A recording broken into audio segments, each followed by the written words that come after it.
There hath no temptation taken you, but such is as common to man. But God is faithful, who will never suffer you to be tempted above what you are able. 1 Corinthians 10, verse 13. Life is full of temptations to do wrong. Natural tendencies toward evil are constantly encouraged by the degrading influences of the environment. Thus, untold millions succumb to the lure of dishonesty, immorality, and other self-destroying sins. But, according to our text, man is not forced to yield to the downward pull. Forces working for him are greater than those working against him, if he will use them.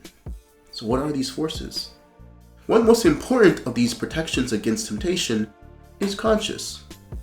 When Theodore Parker, the great New England preacher, writer, poet, and advocate of freedom, was a little child, he saw in the garden a tortoise.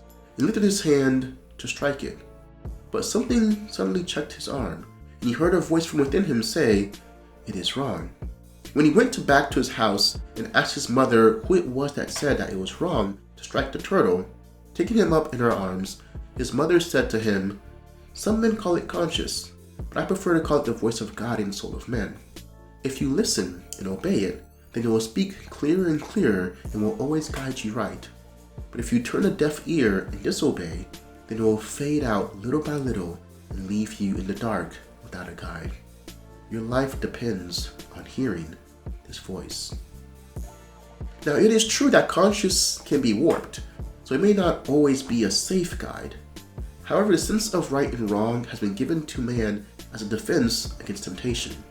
Many people have learned to resist the downward pull of sin because of the upward pull of a God-implanted conscience. Another mighty defense against temptation is prayer.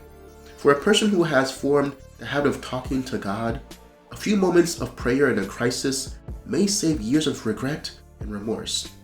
Under the white light of sincere prayer, sin loses its glamour. God responds when we call him and gives us strength to stand firm. And as always, think on these things.